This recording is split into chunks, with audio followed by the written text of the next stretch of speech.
Hey everybody, F-Baby here with another farming video for you. This week we're going to be taking a look at a wood route. Going to farm ourselves some ruby ash and some heartwood. We're going to be here on Betnikh, which is the second part of like the starter quest for the Daggerfall Covenant. If you're brand new to the game, you won't have access to this zone until you complete the Stras Umkai like quest line. It sails you here automatically. Alternatively, you can join a guild and just port over. But yeah, we're just gonna run a big old loop. You can see I immediately started running the wrong way, like a pro that I am. But yeah, so Betnikh is part of the DC questline, like I said. You have to complete Strasm Kai or port over. If you're looking for a guild, Nerdcrux Anonymous, always open, always recruiting, friendly group of folks, all that sort of stuff. But anyway, you're just going to run these roads for a little while. Then we're going to take a quick like left over into the beach area, like woods and beach. There are very few enemies along this route, which, as everybody knows at this point, that is my bread and butter. I fucking hate fighting things, even though you'll see me fight a bunch of spiders and wasps in this video. I feel like it's kind of cheating to use Betnikh as an example because it is a starter zone, but there is not really like there's one better wood place, and we'll touch on that in a little bit, but this is probably one of the best places to gather wood in terms of your enemy density versus your the amount of nodes you can grab. The only catch here is that you do kind of have to do the quests here as well to really empty this place out. You'll see when we get over to the main part of the island that there's just huge empty wilderness where there's no enemies. That's because we've done the quests there. When you don't do the quests there, there are a bunch of ads. They're not strong ads because they're just, like starter zone enemies, but it's still annoying and you have to fight them.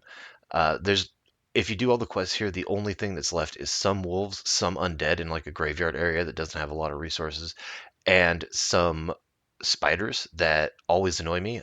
You'll see, like I said later on in this video, I believe I land directly on one and it irritates the shit out of me. But there are very few other zones that offer this kind of openness and ability. I know a lot of people swear by Balfoyen. I suck at farming Balfoyen. We can show it later. I believe that's where I'm going to show you guys when I do a runestone farming video. It's one of the spots I go to, but it is definitely like a place that I get lost in. Betnikh, I'm not like 100%. You saw me run the wrong way right off the bat, but I guess maybe from playing DC as my first character, I'm just a lot more comfortable here. But anyway, like this place doesn't have a lot in the way of incidentals or any other stuff. There's no special sets that come from here and no special items. It's all trainee gears, so grab Psijic portals if you find some along your way. Otherwise, just don't worry about treasure chests, etc. The the videos you'll see for Betnikh are a lot more about farming ore here because there's a really great route in the graveyard. I just didn't want to make that video yet again. But one of the things I'm hoping to add with this channel, add value to, is the idea that you can make gold as a regular player. You don't have to be a member of a high-end trading guild, although it helps. But I see a lot of people compare their stats and their gold selling, etc., to some of these people who are officers or leaders in these very like high-end rich trading guilds who get tons of donations, etc., of gold mats. They run farming parties, they sell all the materials, etc. And you wonder how do these guys get 400, fucking chromium platings a month to sell? And it's from that. And then these same people will tell you that, oh, flipping is the way to go. And while I don't disagree with that, I think that flipping overall will make you more money than farming straight up. That doesn't help a brand new player. That doesn't help somebody who's just getting into the world of trading, et cetera, et cetera. I do plan on doing some videos at some point about how to flip effectively, at least how I flip. But I can tell you that 90% of my profit comes from farming, just materials or other stuff. We'll do some rare item farming videos later.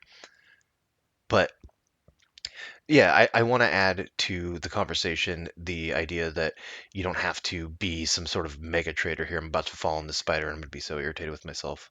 Like it happens to me every time I'm out here. But you don't have to be some sort of mega trader to make good money. All you really need is the time and energy to put into farming. Now, that's not a shot at any of these people who are running successful trade guilds. It costs millions of gold, like tens of millions, maybe even hundreds of millions at this point, to land premier trade stalls. And it is not easy, even if you're not running like a big guild, to coordinate raffles and to do all that stuff. And I don't fault them one bit. It's just more along the lines of I feel like when I was brand new and I was starting to learn trading, etc., there were so many people who were like, "Oh, just do your daily writs and then go buy hot motifs and sell them." And it took me a long time to really get into the groove of making money that way. When I started farming, not a few months after I started playing though, like the world really opened up to me. I've made easily 100 million, 200 million gold just farming mats alone in my guild or in our guild. I don't run that guild. It's something I help co-run. But in Nerdcrux Anonymous, we don't do dues, raffles, etc. But we've definitely, between myself and a couple other people who do loans, we've snagged some really premier trade locations over the years. We've run pretty cool contests. I've given away millions of gold. We do trivia bowls, etc. But this isn't a Nerdcrux Anonymous ad. So but yeah, that's what I really kind of want to add to the discourse. I also want to show off routes that I don't see people showing off quite very often. You don't really see a lot of videos for wood farming in general. I think mostly it's because rosin is probably the cheapest of the four gold tempers, but that has a lot to do with how like you don't really need it very much. Shields are really only used by tanks, and staves are really only used by magic DPS, but you only need one or two. They don't rotate very often. Like Perfected Maelstrom's been in the game forever, and it's still considered one of the best in slots. So you don't need that much rosin compared to something like Dregwax, where you need so many pieces for your light and your medium, or even Rubedite, where every weapon and heavy armor uses it. There's no wood armor in this game, so rosin obviously not that important. I think the reason that most people would farm wood, the reason I farm wood, is for Heartwood, because Heartwood is incredibly valuable and it only goes up in value. There's never really a point in which it drops drastically. So Heartwood's a good long-term investment. The two times a year that's best to sell is right after a chapter releases, because there's all the new furnishings and people want to make the new furnishings. And then also the New Life event. There are writs that call for Heartwood. I'm pretty sure it's New Life. If it's not, then it's the Halloween one, Witches Festival. But I'm pretty sure it's New Life.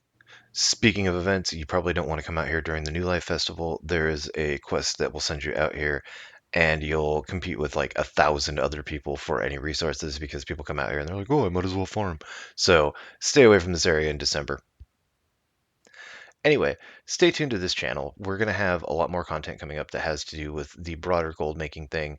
Uh, I have had pretty good success both farming and flipping, and I would show off those videos. I do hope to grab my guild leader and good friend from Nerdcrux Anonymous and do a talk about trading and markets, etc. But I will say all of this comes with the caveat of ZOS is unpredictable. So we have no idea if next week they're going to announce that in the new Endless Dungeon you can get 1,000 gold tempers every week and just destroy the economy. They don't seem to ever really care about that too much. Like they care when there's an exploit that somebody can abuse, which is, I suppose, good and well for them. But I don't think that they particularly care about like the individual prices or fixing trade guilds, etc. But anyway, I've managed to make it to 200 wood. It took me a little under 10 minutes to get there. Yeah, just a hair under 10 minutes. I'd say like 9.5 overall.